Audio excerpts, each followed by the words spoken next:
What's up mga kaibon? Yan, magandang umaga po sa inyong lahat. At nagbabalik ang MBA Loaf and Aviary. Yan, kung bago nga kayo dito sa aking YouTube channel, ang MBA Loaf and Aviary, please like, share, subscribe, and don't forget to click the notification bell para updated kayo sa mga bagong video na aking ina-upload. Yan, for today's video, yan, silipin natin yung breeder ko na Texas Clear Body. Nag-itlog ng 10 piraso. Yan, tsaka silipin na rin natin yung mga paitlog ko at mga nagpisaan na yung aking mga breeder at tsaka yung mga sinalang ko na mga breeder na bago. Yan, mamaya pag-usapan natin yan pagkatapos ng intro ito.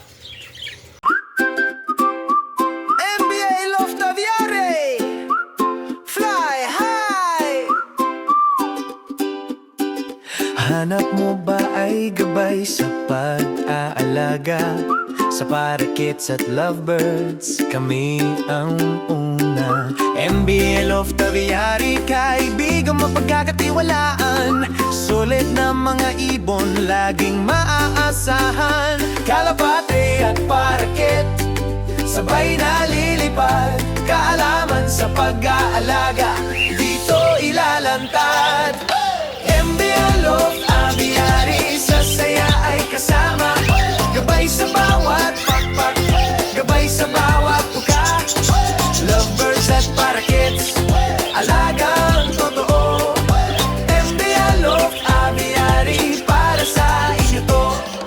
Kulay ay makulay, buhay ay masigla. Sa aming channel, kaalaman ay makuha. Tips sa pagpapakain at tamang kulungan. Sa MBA Loaf, kayo ay tutulungan. Huwag nang mangamba, ang ibon mo'y ligtas. Sa gabay naming tapat, saya'y walang wakas. Kalapati at paraket, sabay na lilipad. Kaalaman sa pag-aalaga, dito ilalantad. MBA Loaf Aviary, sa saya ay kasama. Gabay sa bawat pakpak, gabay sa bawat tuka. Lovebirds at parakeets, alagang totoo. MBA Loaf Aviary, MBA Loaf Aviary, fly high.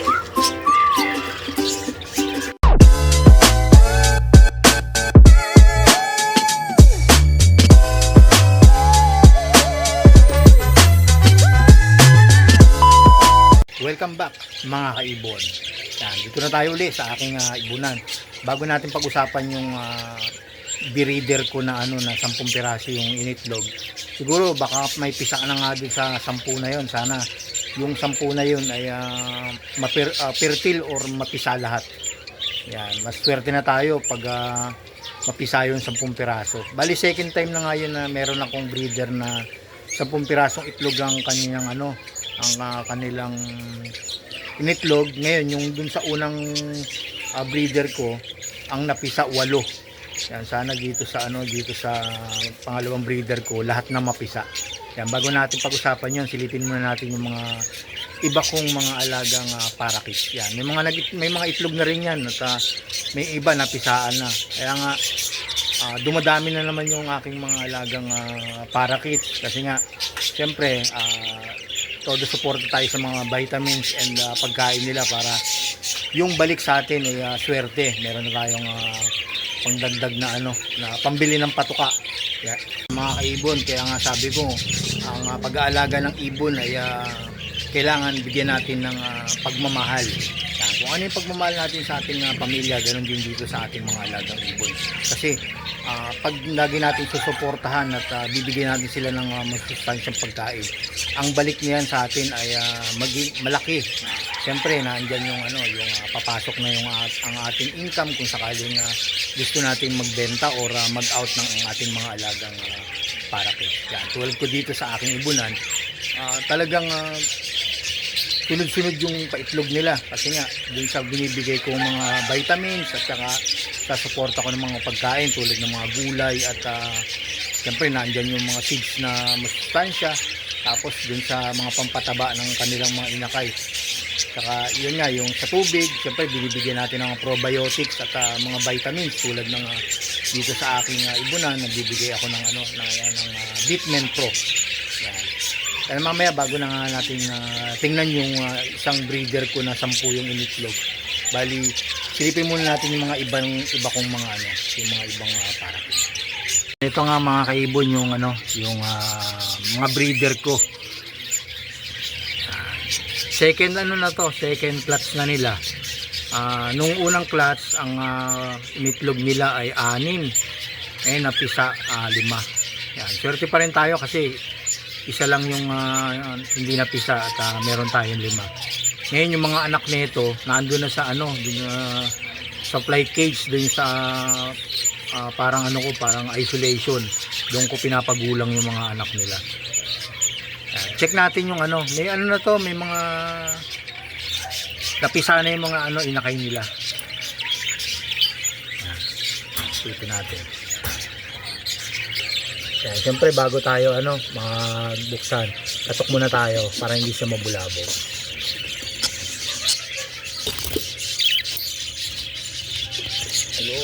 Ayun, nahirapan tayo Ayan. Uy, ako, may naipit. Naipit yung isa, namatay, sayang. Alisin ko muna, sayang yung sayang yung pinakay. Ito yung pinakahuli siguro, yung naipit. Alisin ko muna.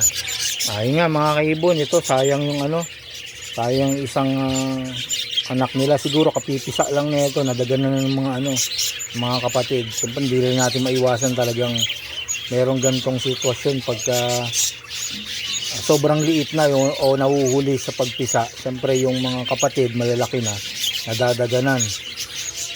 Yan, ganda pa naman sa red eye. Yan, pero wala tayong magagawa kasama sa yan, pag-aalaga. May naman sa atin yan susunod.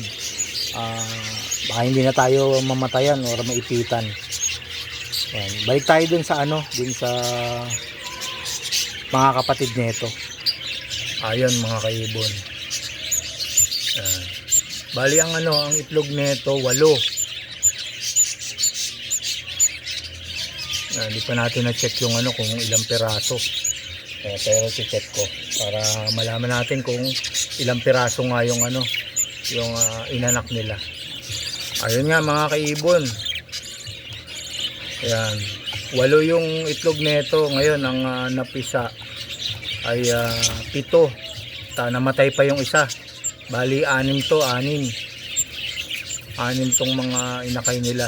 Ayan, papansin nyo talagang malalaki na sila. Tsaka yung huling napisa, yun na nadaganan. Yan, pero okay pa rin yan, swerte pa rin kasi 8 yung itlog ng aking parakeets. Yan, ito yung mga breeder ko. Yan, masipag talaga tong mag-asawang to na maglimlim.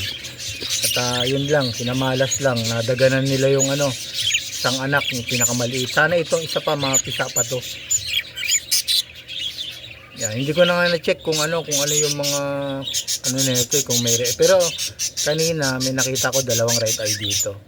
Nandun sa likod yung pinakamaliit pa. Meron pa palang maliit. Yan, sana mapisa pa tong isa para kapalit dun sa isang naipit nilang kapatid. Yan, doon naman tayo sa kabilang breeder. Yan, at nag-itlog na rin yun. Ayun mga kaibon, dito naman tayo sa isa kong breeder, ang rainbow naman to, ang Moabe. Saka yung kapartner niya ay dilute, galing din sa mutation ng rainbow yan. Yan, silipin natin yung mga itlog nila kasi may mga itlog na to. Check ko na lang kung check natin kung nagpisaan na. Ayun mga kaibon, meron siyang itlog na 2, 4, 6. Yan, 6. Wala pang pisa, pero okay to kasi itong pares na to, second batch na rin nila to. Yung initlog 6 din na pisa lahat. Sana itong second batch nila na na itlog mapisa. Pero masipag naman tong itong hen. Yan, masipag tong breeder ko na hen. Hindi ako bibidyoin at lahat to mapipisa. Yan, nasa ano naman yung mga itlog nila tamang size, kaya alam ko fertile lahat. Dito na kasi minsan nagsilip yung mga itlog nila kung may fertile ba o no. Ang ginagawa ko talagang inaantay ko na lang na mapisa.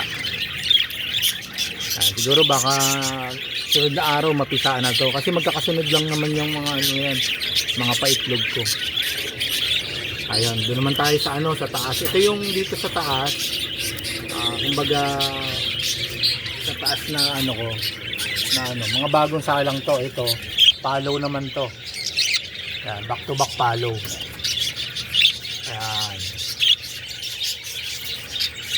Ayan. Tapos yung cock may pagka-crested. Parehas sila nasa ano sila nasa lahi nila ano, mga pinanggalingan nito, mga ano, mga crested din, trillback. Kaya mga nakuha nila yung ano, sa mga magulang. Not related to, hindi to magkapatid. Hindi naman ako nagpapares magkapatid kasi iwasan nito na ano, na magkaroon ng defect yung kanilang mga ano. Pero ito wala pa to kasi pang-apat na araw pa lang na isa lang to tapos ito yung isa pang breeder yan. Normal green saka yung pied na ano, yellow pied na kapares niya. Wala pa rin tong ano, wala pa rin tong itlog. Pero nakikita ko nag-aano na to, nagpapatungan na. Siguro by next week siguro itlog na rin. Bali, 4 na breeder to. Ito yung first floor and second floor. Yan, doon naman tayo sa ano, sa isa kong ano, pwesto. Yan.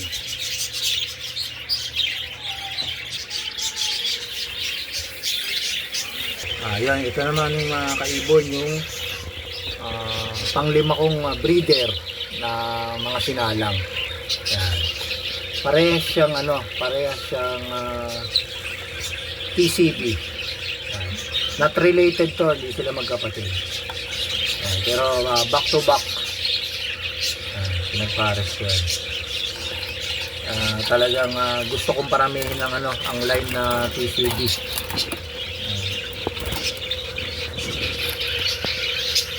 Doon naman tayo sa kabila. Ayun mga kaibon, dito naman tayo sa isang ano, pang-anim na breeder ko. Bali TCB rin siya. Tignan natin kung may itlog. Wala pa. TCB, tapos ang partner niya ay follow.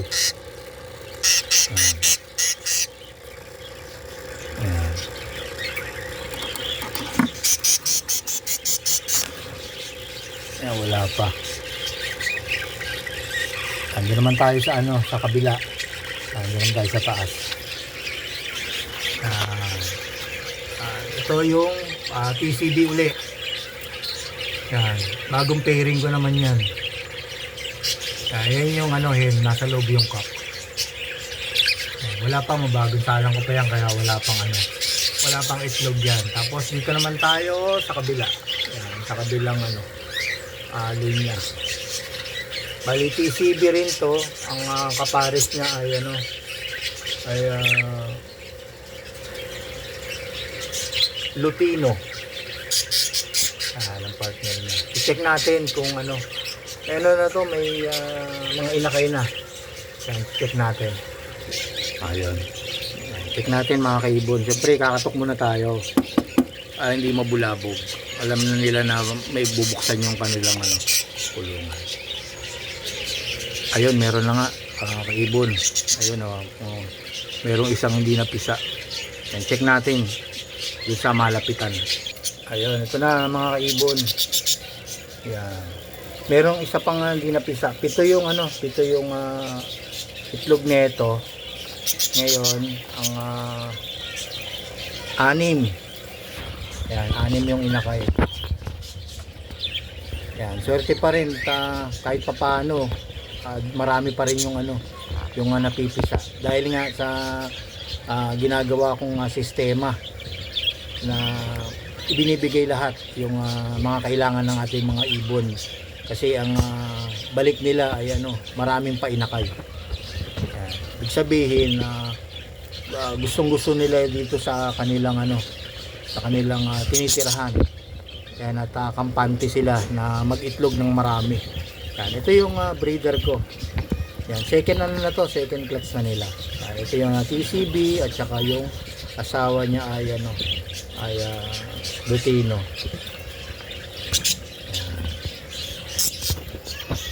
Tignan naman natin yung ano, yung iba pa nating breeder. Ayun mga kaibon, ito yung breeder ko na ano, nakakatay. Wala pa silang ano, itlog. Tapos ito yung sa taas, yung breeder ko na ano, normal gray at 5 naman. Mga gisa lang yan, wala pa silang itlog. Yan, doon naman tayo sa kabila mga kaibon. Ayun. Kaibon, ito yung 5 na bagong salang natin. Bali basal pa lang yan. Pinapaano natin na ililipat na lang to pagka nagme-mate na sila. Yan. Magpaparami tayo ng gantong kulay.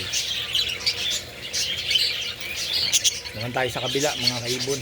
Yan. So, makapansin nyo mga kaibon, itong mga kulungan ko simple lang. Yan, meron tayo sa ground floor, tapos first floor, second floor, third floor, and fourth floor. Yan, style condominium yan. Yung kulungan ko dito. Yan, maaliwalas kasi nasa ano to, nasa labas. Yan, nasa labas lang kaya yung ventilation ay maganda yung hangin ng mga pumapasok sa kanila at hindi sila naiinitan masyado.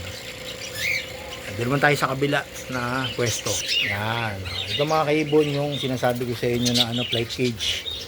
Yan, dito natin nilalagay yung mga anak ng mga breeder, dito na pinapagulang. Yan. Yan sila, sama-sama sila dyan. Yan, ito lagi yung sinushoot ko nung pag may mga content ako. Yan, pinapagulang natin. Tapos ito yung follow pa na pinagpaparis natin. Saka ito, 5. Yan, dito ko muna sila sa ano, maliit na cage. Bali, dyan ko muna sila pinag-bibasal. Yan, bago natin, ano, bago ko ilagay sa merong ng nest box.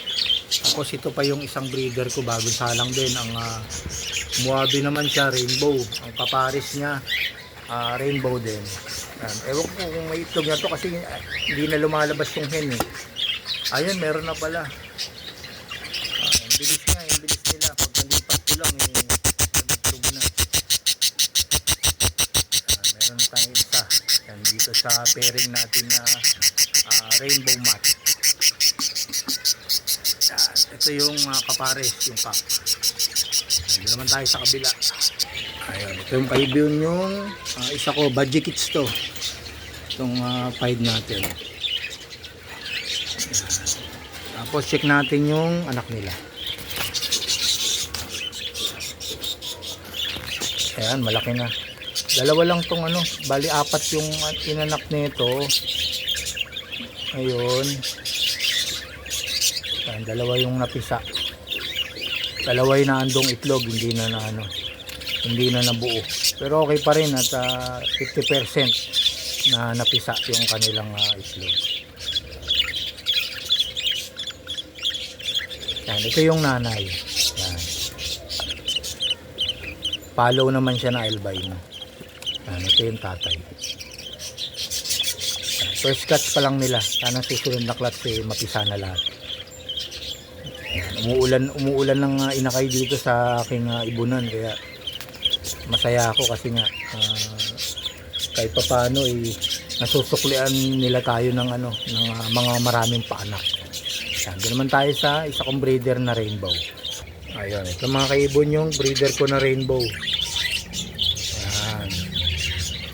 Tapos may anak na sila. Ito, malaki na rin. Ayun, ito na mga kaibon. Yun. 4. Ayan. Ganda, malalaki. Ayan, 5 yung itlog, 4 yung napisa. Inalis ko na yung isang itlog nila. Medyo ano rin to, malapit na rin bumaba. Hindi ko pa nga nalalagyan to ng mga ng singsing. At yan, hindi pa dumarating yung in-order ko ng mga sinisig. Yun. Nakaganda. Oh. May red eye pa. Yan. Ito tayo kay Ibon. Kaya nga, bigay tayo ng mga masustansyang pagkain at mga vitamins para suklian tayo ng mga maraming painakay. Ayun mga kaibon, ito yung isa pang pinagpares ko. Ang mutation nito ay dilute follow. Dilute follow ngayon ang kapares niya, ayan, kak yan. Ang kapares niya ay clear wing. Check natin baka may itlog na.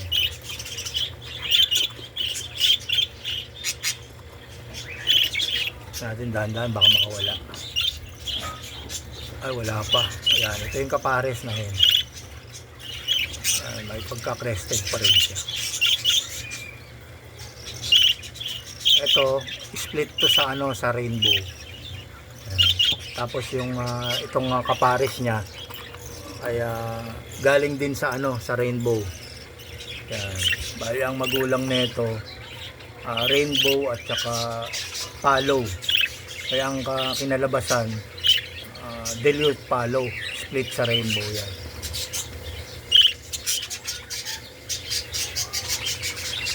Sana mabigyan tayo ng paitlog nito. Isang linggo pa lang sinasalang to eh. Baka ilang araw na lang mag-itlog na. Kasi yung hen hindi na bumababa, bihira na bumaba sa next box. Yan. Una tayo mga kaibon sa yung sabi ko sa inyo na breeder ko na Texas Clear Body na 10 yung itlog. Alam ko kasi may narinig na ako nagpakain ako ganina, narinig ko meron ng napisa. Yan, check natin kung ilan na yung napisa din sa 10 piraso. Ayun, ito na yung mga kaibon yung isa kong breeder. Yan, Texas Clear Body rin siya. Yan, pangalawang clutch na nila to. Yan, check natin yung itlog nila. Ito yung 10 piraso yung initlog. Yan, ngayon bago natin buksan, katok muna tayo kasi baka nandyan yung magulang sa sa itlog niya, may talisik yung iba.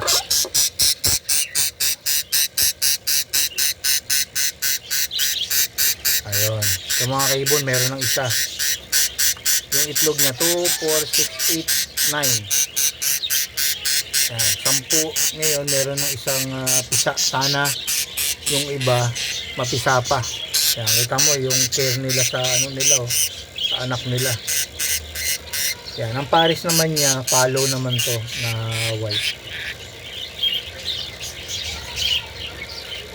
Yun, pinatago na nila sa atin para hindi makita. Masipag tong mga breeder na to. Sana mapertil, pero parang yung ito napapansin ko, parang ito nasa unahan na itlog ay dilaw. Parang wala.